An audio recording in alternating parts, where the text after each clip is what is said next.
Aujourd'hui, nous vivons dans un monde de spectacle, de théâtre et de scandale. Le pire, c'est que même l'Église n'est pas épargnée.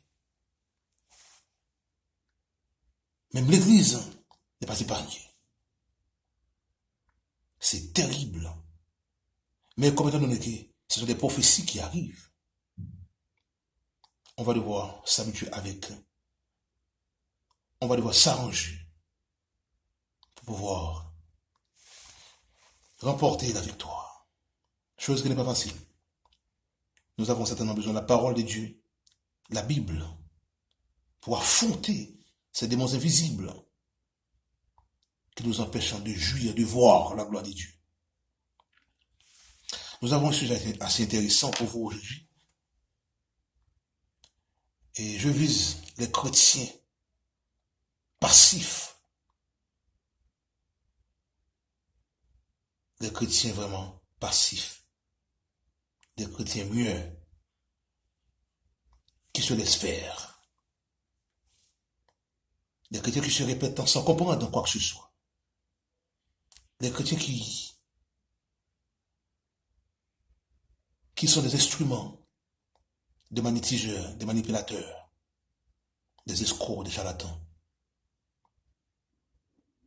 À cause de leur nonchalance. Ok. Juste avant, je vais aller pour vous dans le livre de Timothée, chapitre 3, verset 16. Là où l'apôtre Paul a clairement dit que toute écriture est inspirée de Dieu et utile pour enseigner. Très utile. C'est ce que je fais. Et je n'arrêterai pas. Pour enseigner la vérité. Pour convaincre les incrédules, les gens qui sont têtus, les rebelles. Pour corriger ceux qui se disent incorrigibles, mais qui peuvent être corrigés par le Saint-Esprit de Dieu. Parce que Dieu est tout puissant. Et c'est pour ça que nous avons la Bible, nous avons la parole de Dieu. Pour pouvoir mettre un peu d'ordre dans tout ce qui n'est pas en ordre. Dans tout ce qui n'est pas en ordre. Dans tout ce qui est en désordre, en quelque sorte. Comme vous le voulez. Pour instruire dans la justice à tous ceux qui cherchent en tâtonnement la justice sans de Dieu, la vraie, la véritable justice. C'est pour ça que nous avons cette parole pleine de puissance pour pouvoir faire la route avec le Saint-Esprit de Dieu dans le nom tout puissant de Jésus-Christ. Le sujet pour aujourd'hui, le titre de notre sujet, c'est bien « Cessez de dire Amen, vous les chrétiens perroquets. » Cessez de répéter sans comprendre, vous les chrétiens perroquets. Pour être précis et bref, le titre est « Chrétiens perroquets ». Chrétiens qui répètent sans comprendre, des chrétiens Jaco. Jaco répète.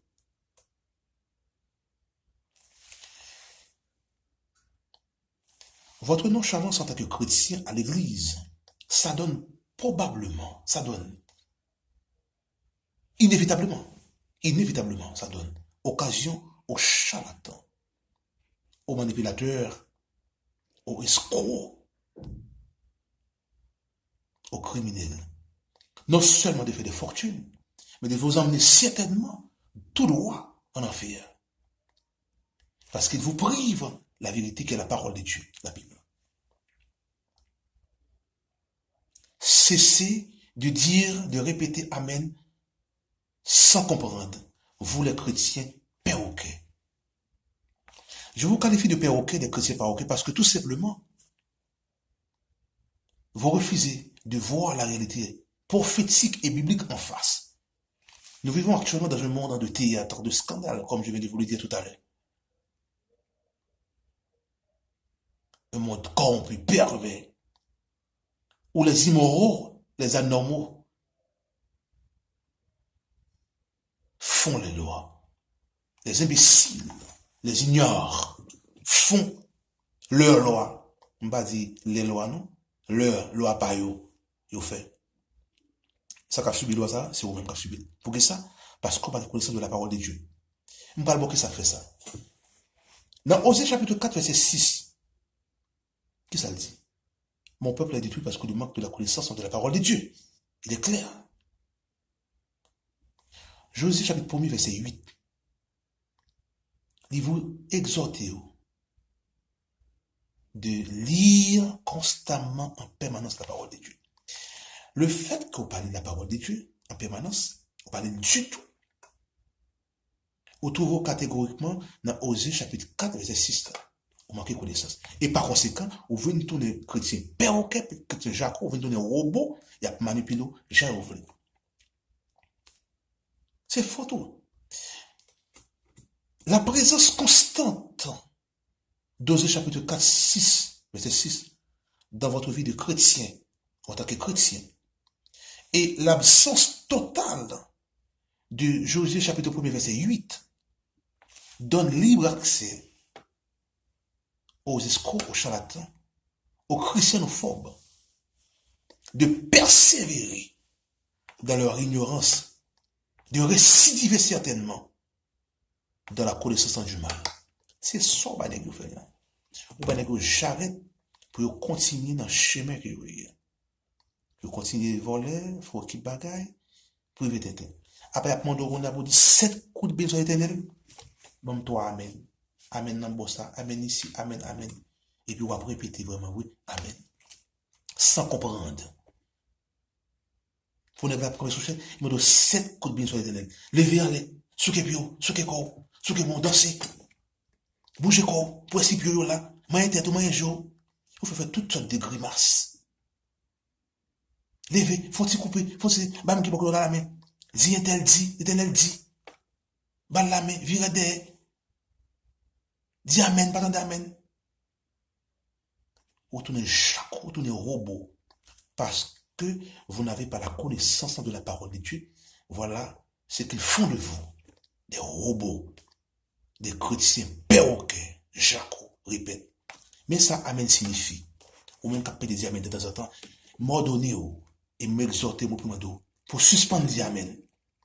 Parce que amen, c'est appuyer, c'est d'accord sans que moi-même tenu compte de ça.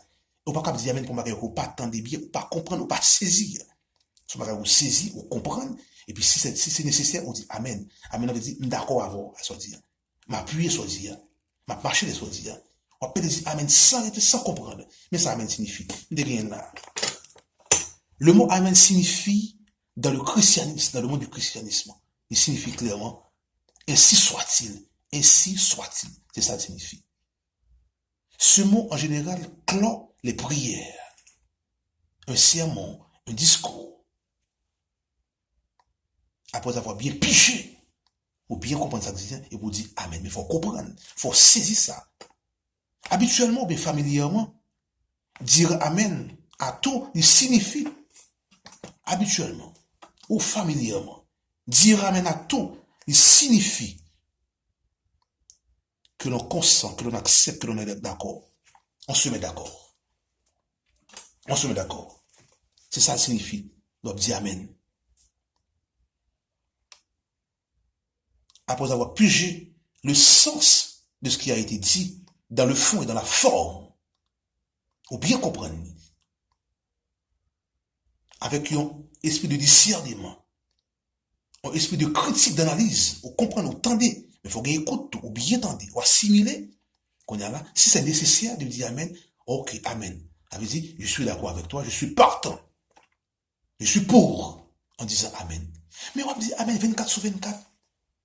On parle d'amen dans bossa. Oh, ou pas amen. On parle d'amen, bon amen. Ça veut dire, bon amen, pas dans amen. Alors, on vous impose de dire amen, on impose de vous dire amen, sans qu'on pas comprendre ce qu'on veut dire. Et vous dire amen, répétez amen. Vous êtes des ignores. Des ignores, franchement. Vous avez laissé les sociopathes, les psychopathes. Vous les avez laissés faire. Des sociopathes multicolores. Vomis par le mal incarné.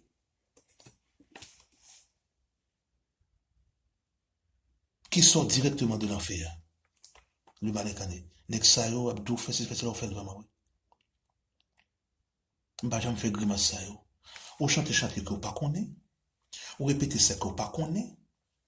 Nek parler en langue, dit bêtise sous tête ou, vin, baille sous tête ou, dit tête sous tête ou, d'accord? Ou mettez à genoux pour gagner 100 comme ça, mettez à genoux. Vous voyez tout de l'eau sous, de l'eau bouche, sous, on cherche miracle, au faux. Parce que vous n'avez pas la connaissance de la parole de Dieu, vous êtes devenu fou. Et à ce moment-là, vous venez au chrétien, chaque répète. Répétez ça, comprendre. C'est maintenant qu'on comprendre pour ça, l'Éternel dit clairement. Mon peuple est détruit parce que lui manque de la connaissance de la parole de Dieu. C'est une vérité palpable aujourd'hui. C'est une vérité palpable. Le fait que vous n'avez pas la connaissance de la parole de Dieu, vous venez fou. Au fou. Ça fait mal, vous. Faut danser. Mais pas quatre références bibliques. T'aimes tout baou, ou ali, qui dit, Romains chapitre 8, verset 15. Dit ça là, caillou. Soyez libres. Où est-ce qu'on a libéré tout? 2 Corinthiens 2, verset 14 à 17. Quand une parole a dégagé une très bonne odeur. Pourquoi qui odeur n'est pas dégagé? Est-ce qu'il y a une parole là? Est-ce qu'il y a une bonne odeur? Des mauvaises odeurs n'est pas dégagé. Méditez parole la nuit au jour. La bombe pour vous. Sortez du milieu d'eux encore une toute dernière fois. Sortez dans le monde. Cherchez Dieu par des supplications, par la prière, dans la lecture de la parole de Dieu. Lis. Et ma couille de ma jolie, même si ça attend longtemps déjà, on ne pas penser au sérieux. Je m'en fous. Pourquoi lui? On peut penser à ça. On conseille déjà.